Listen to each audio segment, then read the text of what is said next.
Bom, e sobre o São Paulo, né? Opa. O São Paulo fecha com o Dorival Júnior. Dorival Júnior é o novo treinador do São Paulo. O próprio Mauro disse que teve até o questionamento por que não mandou o Lázaro embora antes pro Corinthians contratar, o Mauro César, pro Corinthians contratar o Dorival Júnior. Eu acho que é unanimidade que é uma... O questionamento a não é meu, torcida, não. a torcida. A torcida questionou que por que não mandou o Lázaro antes para contratar o Dorival Júnior. Eu acho que é unanimidade na mesa. É um bom nome, né? Era um nome que estava aí saindo em alta do Flamengo, campeão de Copa do Brasil, Libertadores. Conhece o clube. E outra, né? Que não comparando com o Lázaro, claro. Mas não é um desses treinadores que vão cobrar uma fortuna de salário. Não deve ser salário de 1 milhão, como vários hoje em dia aí, como o Vitor Pereira ganhava no Corinthians. É uma boa escolha, na opinião de vocês? Não, eu acho uma boa escolha. Se entenderam que tinha que mudar, porque o professor Rogério... Eu acho, né? Uma mudança é isso. O professor Rogério não pode extrair mais do que deveria dos jogadores. Eles têm muito mais para dar, um pouco mais para dar, e o técnico não conseguiu extrair. Não conseguiu resolver os problemas do time, por isso ele não tem bom desempenho. Enfim, então vamos trazer quem? Dorival Júnior, que estava no mercado aí, e está trazendo técnico campeão, ou não? Está trazendo técnico campeão... Da América e da Copa do Brasil. Isso. Essa é a contratação que foi feita pelo São Paulo. É importante, sem dúvida é importante. Agora, o Dorival sabe, conhece o São Paulo e sabe o que ele pode fazer, imagino, né? É isso. Mauro César Pereira. Sim, acho que a questão do Dorival, assim, que eu acho que é um técnico que tem algumas semelhanças com relação ao Rogério. Os times dele gostam de jogar com a bola. Não é um técnico que monta times fechados, super cautelosos, como a Aguirre montou o time do São Paulo em 2018. É um time que jogava super retrancado, pouquíssima posse de bola. Era o pior time em posse de bola do campeonato, liderava a Série A. E um time de velocidade. Não é bem o perfil do Dorival. Acho que pode ter algumas semelhanças com o que o Rogério tentava fazer e que nem sempre dava certo. Agora, questão de ambiente, experiência, saber lidar com essas situações, o Dorival está acostumado. Já assumiu vários times grandes brigando para não cair. Né? O São Paulo, obviamente, não está brigando para não cair, porque vamos para a segunda rodada do Campeonato Brasileiro ainda. Agora, obviamente, é um bom nome. O Dorival é um bom nome. Agora, a questão do São Paulo sempre é a expectativa gerada. O que o São Paulo espera? Brigar por títulos e tudo? Eu acho que não deveria criar uma expectativa muito grande. Se acontecer, bacana, legal, ótimo, vai lá, briga por o título, quem sabe pode ser campeão. Mas o São Paulo hoje ele é um coadjuvante. Qual tem que ser o objetivo do São Paulo? Não cair e tentar ir o mais longe possível nas Copas. Libertadores não dá? Pelo brasileiro? Primeiro não cair. Se chegar na posição boa, com o festival de vagas que tem, porque não pode sonhar? Pode até sonhar, mas primeiro pensar em não ficar lá embaixo. Porque essa é a sensação de momento, que o São Paulo vai brigar para não cair. A sensação entre os torcedores é muito clara essa. Por conta de algumas atuações muito ruins. O time tem muito altos e baixos. É até curioso, do sábado achei que não foi tão mal. Teve jogos bem piores do que contra o Botafogo. E acho que primeiro ganhar essa confiança, estabelecer uma posição segura na tabela e tentar subir o máximo. Para chegar, quem sabe, na Libertadores. O São Paulo tem bola para estar na primeira página da tabela, de primeiro a 10º. Não muito mais do que isso. Assim, não acho que vai lutar para não cair mesmo, mas não vai lutar para ser o São Paulo Futebol Clube. Eu acho que ele chega entre os 7 primeiros. Vai chegar na situação, professor. Intermediária. Primeira rodada do Você falou Brasileiro. 6 outro dia. Mas é rodada. Você falou 7 já. Se você não for, é porque perdeu a primeira. Daqui a pouco você vai falar Perdeu a 8. primeira. Fora de casa, contra o Botafogo. Se você pegar o Dorival chegando no São Paulo, vai pegar um time líder do seu grupo na Sul-Americana, 6 pontos. Que não é grande coisa, né, Vamp? Também não engana. Mas tá lá, meu irmão. Mas tá bem. Quer que eu fale? Vai pegar o líder da Champions League. É um grupo baba. Não, ele tá lá no grupo dele, é líder. É líder do grupo dele. Classifica 2 ainda. 4 gols marcados, 1 gol sofrido. Ele vai pegar um São Paulo que no meio de semana que vem pega o Ituano. Vai ter mais torcedores do São Paulo e tudo, para poder reverter na Copa do Brasil. Uma vitória simples passa. E não é impossível. Não é impossível. E dentro do Campeonato Nacional vai estrear em casa. Estreou fora contra o Botafogo. Uma calamidade total. Faltam 37 rodadas para o brasileiro terminar. Vamp, mas não dá também pra gente levar em conta a Sul-Americana. Ninguém não quer que vai ser campeão do Campeonato Brasileiro. O que tem pra se disputar? Ele é o atual vice-campeão da Sul-Americana. Tá, então você começou com 6, hoje já é 7. Porque perdeu o primeiro jogo. Então vai ficar entre os 7 primeiros. Então. Perdeu o primeiro jogo. Mas dá pra Libertadores. Quem não quiser ir até ela vem até Só tem um Já foi G9. Já foi G9. Eu acho que o Dorival bota o São Paulo entre os 7 primeiros. Porque o 7 leva uma pré-Libertadores. O 8º leva uma pré-Libertadores. Sei lá. Pronto. Com o futebol que o São Paulo vem mostrando esse ano, eu não acredito E muito fala nisso, os não. outros 12. Hã? Os outros Porque eles 12. falam em ordem, times que eu acho Os que outros 12 que tá jogando essa bola redonda. Você quer que eu te diga? Não é Fala bola não, mas redonda. quem é melhor que o Mas que eu acho que fica melhor que o São Eu Paulo. vou botar aqui logo, ó. Tá bom. Red Bull, Bragantino, Você me pergunta, Goiás, fala. Bahia. Não.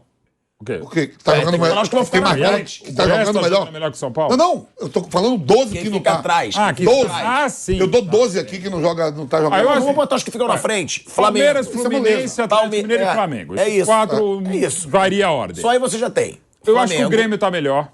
Eu acho que o Atlético Inter. Paranaense Eu tá acho que melhor. o Inter vai tem sair melhor. O Inter tá Também, mas vai potencial. ficar melhor. O Fortaleza eu acho que tá mais legal. Olha, Vasco Você vai botar acho que pode 7? crescer. Posso te América falar? Mineiro. O próprio Vasco. Você vai botar 7 eu na acho que frente pode do São ficar melhor Paulo. que o São Paulo. Você vai botar 7 na frente do São Paulo, que tá melhor. Eu duvido que venha no Monobi e ganhe fácil do São Paulo. Não, isso nunca vai Ninguém ganhar. tá falando isso. Ninguém, cara. pô. Ah, então, pô. Ninguém tá falando isso. Até em Itaquera, apesar de ontem. Tá começando a perder a razão. Não, tô não. Não vai ser fácil. Assim, O Palmeiras aí que vem ganhando tudo. Viu como o São Paulo perdeu o último campeonato do Palmeiras? Porque foi um vexame. Ó, 3-1. 4-0, né? Toma o terceiro gol, desacreditou que podia chegar e fazer um jogo duro no. Você mesmo ano fala, passado. Você mesmo fala, Ronaldo. Não fez nada, deixou o Palmeiras voltar. Desacreditou quando tomou o gol. Parece que ele perdeu o Começa jogo. com o Jandrei com 50 segundos fazendo aquela cera no Allianz Parque. Então, é isso, não, quando toma o gol do Rafael Veiga. Não, Disseram que toma o o primeiro. vestiário do São Paulo parecia um cemitério. Parece que. Ah, não, do tinha 3x1. tomado- É, do 3x1. Aí normal. E o Palmeirense mesmo. Eu tenho um exemplo em casa. Na hora que saiu o terceiro gol do São Paulo, meu filho falou: não vou domingo. Aí quando saiu o gol do Veiga, ele falou: peraí. E foi. Tá. Dá pra pensar. Mas assim, o O problema do 2x0 São Paulo. O próprio Rogério falou: pô, não foi uma temporada tão ruim em 22 que o time foi 2 vezes finalista. De fato, o problema foi nas finais. O que o São Paulo não jogou no Allianz Parque, o que o São Paulo não jogou em Córdoba contra o Independiente del Valle na final da Sul-Americana, são atuações. Perdão, o name rights, patéticas e pífias do São Paulo. Perdão, não, apenas usando o termo. Então, assim, até nisso, quando você chega em 2 finais, você perde. É a pior goleada da história, no caso do São Paulo, claro, de uma história do Campeonato Paulista entre grandes. Ninguém desde 1902 perdeu a final de Paulista por 4-0 e da atuação horrorosa, como diria, né, outro grande tricolor do Rio, Nelson Rodrigues, a atuação bovina do São Paulo. E, ó, a mesma coisa com o Independente sobre a del Valle. situação do São Paulo, né? O Dorival, antes do Flamengo, pegou um time que também não era um time sensacional. Ele tinha a melhor campanha da Sul-Americana. Ele não estava mal no Brasileiro ainda, porque o Dorival, o retrospecto dele no Ceará é o seguinte: 19 jogos, 11 vitórias, 5 empates e 3 derrotas. 34 gols marcados, 14 sofridos, 66% de aproveitamento. Com base nesse trabalho, Vanderlei Nogueira, dá pra gente acreditar que o São Paulo vai melhorar com o Dorival? Porque o Ceará também não era um elenco maravilhoso. E ele fez esse Ceará jogar. A gente vai antes para um break na Rádio Jovem Pan. Seguimos no YouTube. A sua análise não é maluca, não, mas antes. Que é raro. Antes de. Sim, não é maluca, não. Aí ele concorda. Foi? Mauro, sim. Sim, raro. Não, isso. O padrão é uma análise maluca. Mas nesse caso específico, não é, porque eu ia contrapor dizendo o seguinte: antes de voltar ao São Paulo, o Rogério estava onde? Só botar no Flamengo, quando foi demitido. Ele foi. Tava no mercado. Eu sei, mas foi horrível o trabalho dele. Não, 3 títulos, campeão brasileiro. Então veja que isso não pesa muito.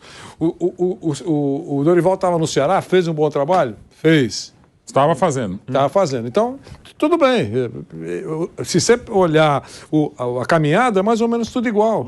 Então não estava tão ruim, né? Porque o Rogério também não fez uma tragédia no Flamengo. Seria maluquice minha se o Casares chegasse aqui, que não mora. É maluquice? Não. É. Mas... Ô, Bonitões, chegam aqui. Reúne o plantel todo. Bonitões, chegam aqui, ó. Vocês estão no São Paulo. Não dá mesmo, de fato, não dá para competir com o Flamengo. E o Palmeiras? Palmeiras. O Fluminense está jogando bem, mas também ainda joga bem, mas é uma interrogação para a temporada toda que ganhou o campeonato estadual. Está liderando lá ali seu grupo. Ô, Bonitões, vocês vão ter que terminar aqui o campeonato na frente de 12. De 12 clubes aqui, porque ó, tá no G8. Eu tenho um treinador que é campeão da Libertadores, campeão da Copa do Brasil. Eu tenho um time que joga com a média de público de 40, 50 mil. Vocês têm que terminar na frente de 12. Eu não vou cobrar para vocês ficar na frente de Palmeiras, Flamengo, Atlético Mineiro. Fluminense, um Corinthians aí que tem uma folha cara, mas os demais vocês têm que ir pro pau. Grêmio voltando da segunda divisão, Cruzeiro, 3 anos lá. Aí você vem pegar Goiás, Red Bull Bragantino, que não classificou igual o São Paulo no campeonato. Não classificou. Tá na Sul-Americana, na mesma competição. Você tem um Fortaleza que faz jogo duro com todo mundo, mas não é assim, o Protel também. Ele próximo. É maluquice o Casares reunir todo mundo e falar isso? É maluquice, não. Em Nogueirópolis eu acho que seria um sucesso. Acho espetacular. E ainda acrescentaria mais um detalhezinho. Mas se você dá uma coletiva dessa pro torcedor, o torcedor quer te matar. Não faz mal. Mas internamente você tá trabalhando, você fala aqui. Pode matar. Você está eleito, você não vai ser deposto. Você fica aí. Os fatos podem provar que você não estava maluco quando você falou isso. E outra coisa, ficando entre esses 12 aí, deve, em algum momento... Não, na frente de 12. Isso, não é frente, 12, não. Na frente de 12. Na frente de 12. Pode entrar uma graninha, que é muito importante, que nós estamos na maior dureza. Então vocês têm que saber isso, certo? Que se a gente ficar nessa posição que eu estou falando aqui, o presidente ou qualquer outro, vai entrar uma grana. E eu preciso de grana para pagar. Se a torcida souber, disse o Vampeta, vai matar. Problema dela. Eu acho que ela mataria injustamente, porque o cara está sendo transparente. Agora, quer... É que a gente não tem isso. É que a torcida vai estar na reunião. Então, na Europa é mais... A torcida já vai estar na reunião. Deixa a gente só voltar pro ar aqui na Rádio Jovem Pan. Em 3 segundinhos estamos de volta na rádio. De volta, hein? De volta à Rádio Jovem Pan, agora na rádio e no YouTube. YouTube com 50 mil pessoas. Deixa o seu like, o bate-pronto, a gente se firmando aí nessa audiência. Muito obrigado pela sua audiência também no YouTube. Mauro Betti. Em cima até do que o Vanderlei fala, e a gente fala isso há muito tempo, na Europa se tem um pouco mais, e o Vamp sabe muito melhor que a gente também isso, se tem mais essa consciência. Pegar um time, por exemplo, a Roma, vai. De um modo geral, você quer ser campeão interplanetário, mas o torcedor da Roma, ele meio que sabe, e o elenco e se prepara, olha, esse ano vai tentar estar entre os 4 primeiros da Série A. Que nem vai terminar. E aí ninguém não vai ter o Nero, a torcida. Podia ter a torcida Nero, atendo fogo lá. Ele ganhou a terceira divisão do que seria o campeonato europeu lá. Então, a Conference League. Então, pois é, e assim, meio que cada clube tem mais ou menos, não é o seu tamanho, mas digamos a sua perspectiva para a temporada. Aqui no Brasil, a gente, não só por conta dos 12 grandes, que agora são 13 com o Atlético Paranaense, mas você pode falar, não, outros não são mais. Se entrar nessa polêmica que é extensa e também ninguém vai chegar a uma conclusão, no Brasil a gente meio que exige de todo mundo que seja campeão, né? Ou aquela coisa, aquela bobagem entre tantas que a gente fala na imprensa quando um time volta, né? Tô falando dos grandes, mas alguns não tão grandes, eu não vou ser mais indelicado ainda do que já estou sendo. Falar, não, determinado time volta, o Nogueirópolis volta ao lugar de onde jamais devia ter saído. É um barato, a gente quer um campeonato com 20 clubes, mas pelo nosso discurso da imprensa, a gente vai ter 180 times da Série A, porque todo mundo tem que merecer. Aquela história do Santos de Pelé que o Lima lá, o Coringa, foi pegar o Bayern de Munique e o treinador chamou ele lá e falou, marca o Beckenbauer, o 8, o 5, não deixa o lateral, quando o lateral apoiar, cobre ele, fica na frente dos 2 zagueiros, não deixa andar e ainda vai na frente e ataca. Ele falou, professor, ganhando R$3.000 pra fazer isso tudo. Acaba Beckenbauer. Então, a mesma coisa, o cara chegar no Bahia e falar assim, vai ganhar o Campeonato Brasileiro, você vai ganhar a Copa do Brasil, vai terminar entre... Mas era o Lima, ele não conseguiu. Acho que você tocou no ponto-chave. Assim, o São Paulo tem condições de enfrentar 3 competições pensando em ir longe em todas elas? Não tem. Obviamente não tem. Então, assim, antes de qualquer coisa, né, é que os clubes brasileiros não fazem isso. E também não há tolerância da mídia e da torcida para esse tipo de situação. Imagina o Casares chegar amanhã num momento de sincericídio até pelo cenário total e falar, olha, nossa condição aqui é, primeiro, não podemos cair. Então a meta é essa aí. Vamos ficar, pelo menos, brigar por vaga na Libertadores. Entre os 8. Se dane a Sul-Americano, Copa do Brasil, se eu cair, paciência. Eu não posso brigar em todas as frentes, então eu quero o ano que vem disputar a Libertadores, não quero correr risco de rebaixamento, paciência. Vamos seguir aqui. E se cair por Ituano, paciência, aconteceu. Mas paga bem a Copa do Brasil, sim, mas se eu for rebaixado... Principal campeonato. Copa do Brasil, né? Você mesmo fala das Copas, só aqui que dá esse valor às Copas. Eu preciso ficar na Série A, não posso correr esse risco. Ano passado já aconteceu isso, muito em função de ter chegado à semifinal da Copa do Brasil e a decisão da Sul-Americana. Isso pesou na campanha do São Paulo no Campeonato Brasileiro. Não tem elenco para segurar essa onda toda. Quem tem também para segurar os 13? É difícil, é muito jogo. Você vai ter que colocar reservas e tal. Se o time titular não é um dos melhores, obviamente o time B não vai ser essa maravilha toda. Mas é muito difícil. Você vê, por exemplo, São Paulo, agora o jogo que derruba o Rogério Ceni, que acaba de derrubar, é uma vitória sobre uma equipe minúscula, né? na Copa Sul-Americana. Esse jogo deveria ser tratado como um jogo totalmente secundário. Mas não, acaba pesando. E aí as discussões, não jogou bem, não jogou bem. Cara, mas é a Sul-Americana contra o Puerto Cabello lá, não sei de onde. Tem menor relevância, ganhou e tal. Já fez 6 pontos nessa competição, porque venceu o Tigre fora de casa também. Então o Sul-Americano está tranquilo, o São Paulo vai se classificar. Né? A parte mais difícil era o jogo na Argentina, por todo o cenário que foi construído de vingança, aquela coisa toda. O São Paulo até se saiu bem lá e venceu o jogo. Então você vê que a gota d'água vem de um campeonato que é o menos importante para o São Paulo, que é a Sul-Americana. Porque a gente não consegue no Brasil separar as coisas. A meta é aqui, ó, Campeonato Brasileiro, fazer uma campanha legal aqui, como você falou, tentar chegar na zona de classificação para a Libertadores, e aí tem essa análise que faz todo sentido. O elenco do São Paulo não é pior que todo mundo ali. Tem elencos iguais ou inferiores. A questão é arrumar o time. Mas aí vem o grande problema, a expectativa criada, o Bruno falou isso ontem aqui, eu concordo plenamente. A expectativa criada ela é exagerada. Espera-se mais do que esses jogadores, esse grupo pode entregar. E uma coisa é a história do São Paulo, outra é o momento do clube. E não tem realmente condições de brigar com esse adversário. Vê que ano passado ele vai à semifinal do campeonato, da Copa do Brasil e vai enfrentar o Flamengo, do Dorival, né, que agora é o técnico do São Paulo. Ele joga melhor que o Flamengo e perde 3-1 no jogo de ida no Morumbi. Jogou melhor que o Flamengo.